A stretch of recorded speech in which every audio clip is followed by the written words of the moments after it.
Hey, I'm Owen. Hi, I'm Susanna. And Susanna, I don't know if you've noticed, but do you want to take a look at the final timestamp for this video? Yep, that makes sense. Almost 25 minutes. Yeah. Can you take a guess? I just want you to try to estimate. How long do you think this page took us, off the top of your head? I'll say 5 hours. That's a great guess. Really? Yeah, it's really close. It was 4.5 hours to make this page from start to finish. That's not 100% correct. Okay. It was 4.5 hours to make this page from the time I turned the recording on. Okay. Which didn't involve you fidgeting the model into place in the first place. Yeah. How long do you think that took you? Maybe 20 minutes. So pretty close to 5 hours then, from start to finish. Yeah, that's not that bad. It's incredible. Yeah. It's really good. Half the time. It's really good, half the time. I didn't expect this to be that helpful that quickly. Yeah. So I'm really excited. Yeah, I would agree with that. I was actually a little surprised going into this one that by the time I actually got into the flow of it, I realized really quickly how little sketching I actually had to do. And you can even see right now, like, I only had to sketch them in. Okay, so I want you to walk me through, because I think I understand exactly what you did different for this one. Yeah. But I want to hear you walk me through it, basically. Okay. So you skipped a base sketch. Yeah.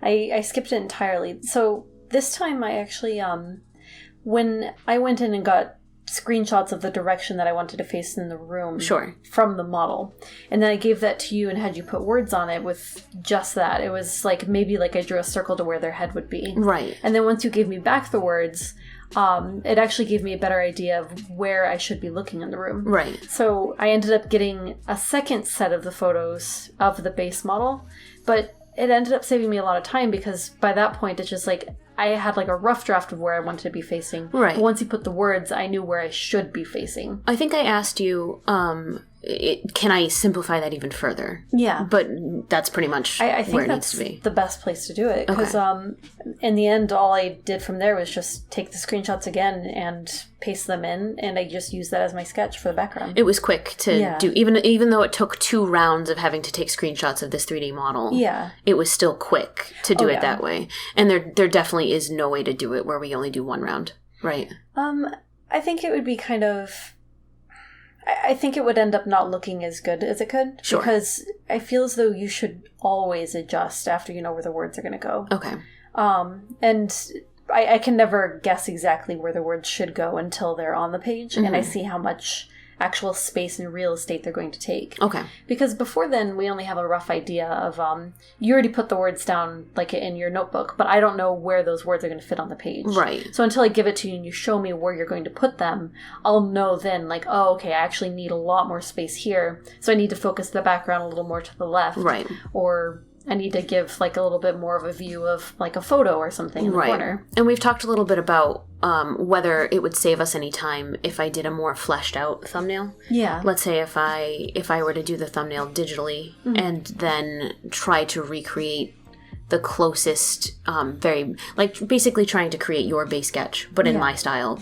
But I think the difference in the way that I draw would probably cripple that process a little bit. Yeah, I feel like it's kind of unnecessary. Because once you just give me, like, the rough idea of, like, where they're going to be, like, sitting in the panel, then I can work the background based on that.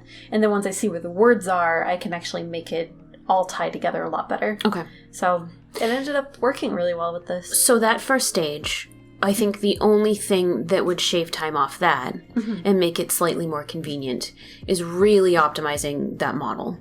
Yeah. Really making it the easiest possible file to open, the smallest possible file, the objects in it have the smallest number of faces possible, that it loads as quick as possible, it's as easy to see as possible with as little light tweaking as possible. Yeah. And so that if you need to do 2 rounds of using it, repositioning it, getting screenshots of it, that it's the most optimized it can possibly be. Yeah, definitely. Okay. I would even say, in this case, this was our first draft for a model. It was a very basic room. I really didn't try very hard. It wasn't necessary. Sure.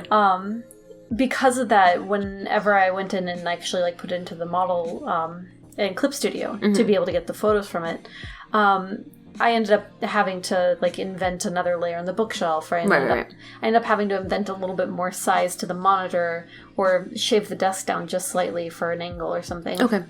Not that bad. Just a heads up, shaving the desk down, I can do. Okay. So if ever I hand you a model, and you say to yourself like, oh, this desk is maybe 1 to 2 feet too wide, that's a super easy tweak for me to do. So stuff like the bookshelf, I think I've already said I need to start modeling these things, and they need to be modeled how we actually want them to appear. So next time, especially for the next scene, where I do a background for, especially with toy, I will make sure that every prop that goes into the scene is exactly the way I wanted it to be. You know what I mean? So that's fine.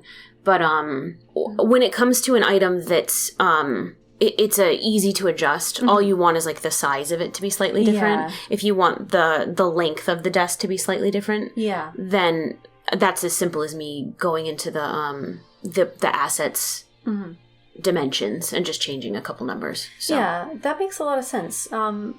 I didn't really think about it with this because, well, like I said, it didn't really matter too much because it's easy enough for me to make those adjustments for now. Sure. But I think when it comes to long-term rooms that we're going to be spending a lot of time in. Right. Because, like, we'll be spending pages in here. And it'll probably be, like, another 10 pages? Maybe? Yeah, I usually... like, on and off. When I, like, estimate with a scene like this, I usually do throw out, like... it's probably another 10 pages. It might be like 15 by the end of it. Yeah. But, and some of the pages we're about to visit won't have this exact background. Yeah. So the background will live a little longer even than its necessary use right here. Do you know what I mean? Yeah. But yeah, I do know what you mean. With the scene that is going to use the background as much as this, even in repeated scenes after something like this. Yeah. Yeah. That makes a lot of sense, and I don't mind having made the adjustments on this because it has taught me more so how to use a lot of the assets and how to be able to maneuver it in Clip Studio. Makes sense, yeah. So it was a really great learning experience for that. I now feel a little more confident working with the actual file itself because when I opened it up before, I kept... I have this habit of scrolling on my mouse. Sure, using the middle button, the scrolling wheel. In order to zoom in or out. Yeah. Well, you can't do that with the model because then it fisheyes the lens. It stretches it. It stretches the event horizon, or the horizon line. It, like, pushes it further and... Yeah. It's really weird. So it ends up being, like, very strange. Yeah. And it ends up completely throwing off everything. So I did that a few times, and I had to keep adjusting and changing it. Yeah. And going back and getting the screenshot again because I realized in putting it into the panel, like, oh, this is really weird. I really messed these especially if you only do like 1 or 2 ticks, because then it's like you've adjusted the horizon line further back, but it still almost looks... It almost looks right. Yeah, it kind of... You know what it reminds me of? The visual of it kind of reminds me of, like, I don't know, when they go into, like, hyperdrive in Star Trek. Yes. And, like, the whole universe, like, stretches for a second. But, like, on only 1 or 2 ticks, it's, like, not that weird. Yeah. Dude. It's a little strange. I did the same thing. I was trying to test one of the models I'd made and load it into my clip to kind of see what it looked like and whether the light was fixed. The lighting issue that I was having was fixed. Yeah. And I also immediately tried to use the mouse scroll. And I was like, whoa! Yeah, it throws it off really quickly. It's hyperdrive. It's so easy to ignore with just 1 or 2. And then I don't notice it until too late. And it's like, I have to revert the entire file back just because I don't know when I did that. Sure. So some of the speed of using it will come from just being more comfortable with the controls and the UI of Clip itself. Yeah. For sure. And definitely, like, having more confidence with the actual model being something that's more personalized. Right. Because then it's like, oh, now I know for a fact I can just follow this bookshelf pretty exactly. Right. Maybe there's, like, a couple things that'll change on it, but in this case, I had to draw in all the books individually, so that probably took the most time, that I'd have to refer back to previous pages to see how many the heights of the book. Yeah. Whether the books on the shelf are the same height to themselves each time. Yeah. Because they're like encyclopedias in some cases, or like law books and stuff. And so it's like a little series. Like little sets that are all the same height, and then the next set. Yeah, I do know what you mean. Yep. Yeah, and it's like, obviously that doesn't have to be perfect. Obviously you can take a little bit of wiggle room. Sure.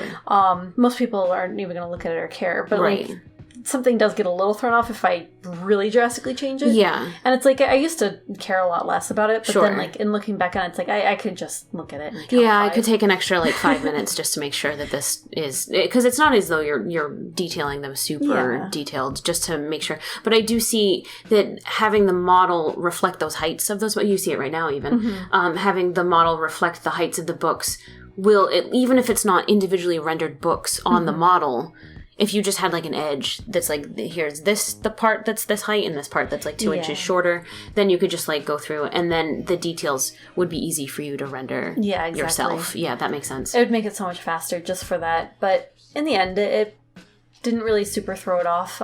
You see how fast I ended up doing it. Yeah. I had to adjust the bookshelf a little bit because it didn't make sense for the I saw that, books, but it was fine. It was also a very quick, easy adjustment. But like I said, with a more perfected model to it, it wouldn't be an issue. And also with a model that was made new. So that this is the first time you see this scene, then this is the first time you see this model. Yeah. And then it can go based on the model instead of trying to use a model that's like 80% correct to make something that's 100% correct to the last time it was shown on a page. Yeah, exactly. Yeah, that's... It would end up making it a lot easier to just keep going forward instead of having to look back to adjust. Yeah. So. Yeah, for sure. Speaking of having to look back, this is a little tangential and I do want to come back to the next step of what your process was. No Speaking of having to look back, I have to look back at Eli's hair every time I color it. I don't remember where his gray is. Yeah. Every single time. His gray, like, grows every time. It does. Well, that's the thing. So his gray comes in a little more every time we see him. Because usually last time I think we saw him was a good 2 or 3 months before. Yeah. So there's not like a significant amount of gray growth. Yeah. But there's been, like, there'll be a little bit. But there's definitely been times where we haven't seen Eli for spaces of like half a year. Or at least like in the first time we saw him compared to this most recent time we're seeing him, it's like a good 2 years. Yeah. So he's a lot more gray. He's significantly going gray now. He's like hit that stage where it's starting to like really bloom. Yeah. So one of those lucky guys that got it kind of late. He's got a lot later than I did. That's definitely true. I mean, knock on wood, I can't right now, but I haven't gotten my grays yet. So. Yeah. Maybe I'll get lucky. Lucky. So so that's something that I thought was funny that I do have to, and between panels even, I sometimes have to glance back, like, where do I put his gray? He's got it at the base of his neck. Anyway, I just thought that was funny. Well, to be fair, I think he looks better gray. I think so too. Oh, I really like it. Some of the fun of coloring him is getting to see basically what he looks like with no gray. Yeah. So in these process pages, you see, like even right now, he's like flatted his base hair color before I've added the gray in, and it's like, oh, he looks so young. Yeah, you could see more of the resemblance between the two of them then. I've never seen the resemblance between them better than before you put the beard on. Yeah, I was going to say, part of the fun for me drawing Eli is that I get to see his facial structure. Sure, yeah. And he and Liam do have very similar face shapes. I don't know if you've ever drawn it, so I'd like to make a request, actually. Okay. Can you draw a fully beardless Eli, but like, it doesn't have to be like inked or anything. Yeah. But can you like finish it in a way that like it isn't just the skeleton of his face before you put the beard on? Can you like actually give him the full cheekbones and jaw? Yeah, I could do that. And can I see it? Yeah. Okay. Because I don't think I've ever seen that, and I really just want to. I feel like I sketched it once, and I think it was in a page. Okay. That I could not even begin to tell you which I don't think page it is. I don't think we've ever seen Eli without a beard. Oh, weird. Yeah. Because I've seen it. Yeah. So I must have deleted it so no one else could see it. SUZANA! I know. I thought I saved it. I'm sorry. Well, I want to see. Can I make a request? Yeah. Okay, thank you. Yeah. I appreciate it. Yeah, it's going to cost you, though. All right. Yeah, you're going to have to probably give me your cat because he wants to be in my lap right now. Okay. Sounds good. I'll make that transaction, I guess. That sounds good. Yeah, that's fair. Okay, so I said I wanted to hear more of the actual process. Yeah. So you skipped a base sketch this time around. We did you took a screenshot of the model. You did the skeleton, then the word bubbles. Yeah. Then retook the picture of the model. Yeah. Right? So what from there? So from there, once I fit the models in, I just had to put the heads where I knew the height should be. And then I just sketched right over the background. So you did a full, just straight to sketch. So usually that sketch is our second sketch. Yes. When you sketch in red. Yeah. So you skip the base sketch this time. Yeah, I skipped the base sketch almost entirely because I just ended up using what was the skeleton of the background. How'd that feel? I liked it. Okay. It felt a lot faster. I didn't have to sit there and keep carving and try to figure out where the lines should go for some of the backgrounds because the background was fully established. Sure. So once I just went right into sketching, all I had to focus on was the people. I think, like, even then, the only thing that really got its own adjustment was in the last two panels, the chair isn't modeled. Right. So I have to draw that, and I had to draw it kind of angled because I wanted it to be this slight shift, like Eli's just kind of turning his chair a little bit in discomfort. Yeah. It's like that little bit of a micro movement where you just he's kind of turning away, like he's trying to figure out like how he can get out of this conversation a little bit. Yeah, for sure. A little bit of a squirm. Yeah. Yeah, fair enough. Yeah, so, I mean, because I didn't have the chair actually in there, I couldn't really use the chair as a basis for that. Can I ask you, have you noticed that when I've given you these models that have the chairs and stuff as their own separate pieces, have you played with moving those around inside the scene at all? So I can think of one specifically that I played around with for a little bit. It's the office of a character in another project. Yes, yeah. So I put his model in, and I was able to move the chair around a little bit. You were able to. As far as I remember, because I remember like adjusting it to pull him forward. Okay. I'm gonna have to see what other things I can do with it, because I didn't try moving it across the floor. I tried just like shifting it in the space, rotating it. Yeah. Okay. So I'm gonna have to see what I can do with that, actually. Okay. Because I didn't mess with it too much, because I really didn't give the model that much attempt yet. I'm sorry. Okay. No, it's fine. I just kind of wanted to know whether or not it wasn't stuck. Yeah, I'm going to have to really play with it and make sure it isn't. Okay. Because stuff like that would have helped here. Yeah. Especially if this chair had been modeled. Yeah, exactly. That would have been huge, because then I wouldn't have to sit there and try to model it to his height and adjust it. Right. I could just draw the character in and have it work from that. Right. It's the real benefit of having 3D models. I know. I'm a little upset that we didn't try it before now. Yeah. Best laid plans. I know. And also, better late than never. Yeah, it's true. Especially now, because I do want to kind of open up some new projects from here. Speed has become a little bit of a more of a priority to me. Yeah. Not speed as in like, SUZANA, you gotta make these faster. That's not what I mean. Speed as in like, okay, well, if we are intending to work ahead more, if I'm going to be able to ask and feel good about asking, SUZANA, can you get like a month ahead? Can we build a little bit of a buffer ahead? I don't feel good asking that of you if that means, can you do a month is like, well, let's say 8 pages ahead. Let's say you do 8 pages in a month. Can you do 8 pages this week? Yeah. At the same exact speed and pace that you have done pages in the past? So can I get, can I get 8 pages for you this week if each page takes 12 hours? And please have it done, and honestly, no time for like days off in between. Do you know what I mean? Can we do that? I don't feel good. Yeah. Asking that, obviously. So for me, speed has become more of a priority, specifically because if I want to start building buffers, if we're interested in starting to build buffers, and if we're interested in starting new projects that might erode that buffer if it were just toy we were working on, then the faster a page goes, the more of them we can make in a more timely way. That's my thought. Yeah, and that definitely would be true. I think we've seen that we've been able to get through projects pretty quickly when we have a few, as long as we can get ahead on like one of them. Yes. Then the other one can like get a little bit more time to it.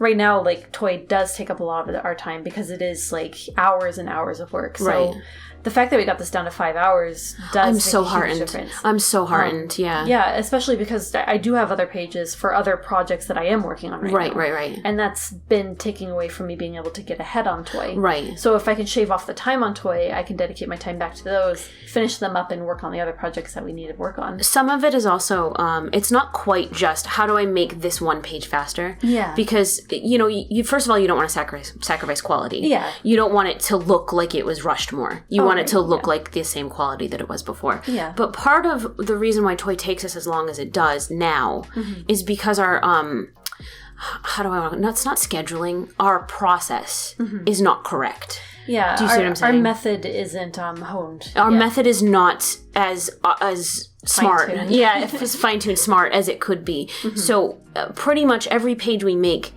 from scratch. Yeah. Sketch to finalized inks and colors. Yeah. All in a row. Yeah. And that's not really the most effective way to do it. It's not ideal. So we are making for ourselves a harder process than really needs be. Yeah. If we can get this process down so that we're doing our base sketch in a more intelligent way, and then we can do more base sketches more quickly. Yeah. We can work ahead, and we can do batches of pages, because inking goes faster when you're not stopping inking to do a sketch. Yeah, exactly. Inking goes faster when it's not occasionally twice a week punctuated by doing the base sketch, the red sketch, any of the sketches.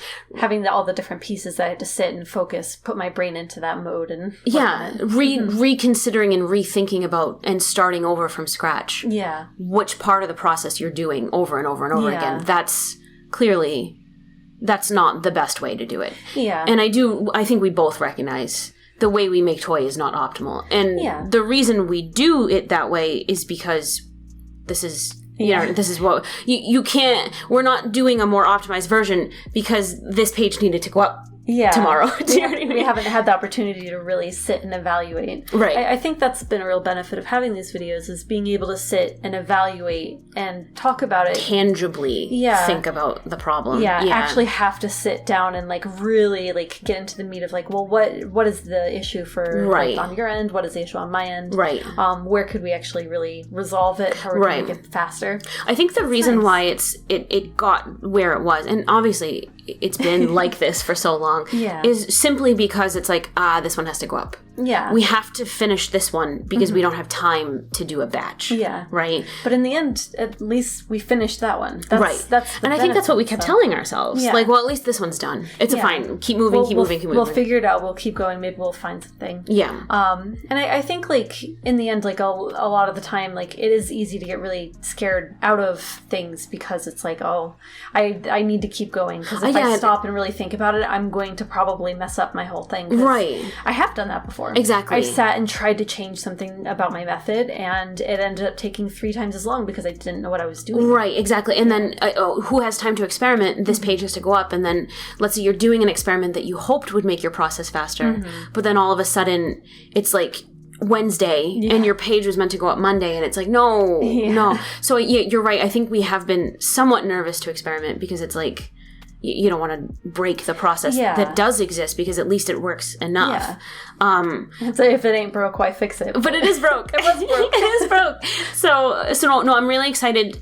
This being able to watch these videos back, also to chat with Galen. Yeah, that was really nice. Yeah, and to kind of come up with some new problem-solving methods, and then to watch the methods back has been super illuminating. Yeah. And I can see the solution in sight. Yeah. Do you know what I mean? I can see how we can get to a batch. Yeah. Easier. That we can, if we batch 8 pages with really the only time shaved is in the way that the sketch is made. Yeah. Then inks will just naturally go faster. Yeah. Because it won't be stopped. The inks don't get stopped to do a sketch. Yeah, exactly. And then after that, the rest is just coloring. Yeah. And coloring it takes me the exact same amount of time no matter what. So it doesn't really matter. You know what I mean? So.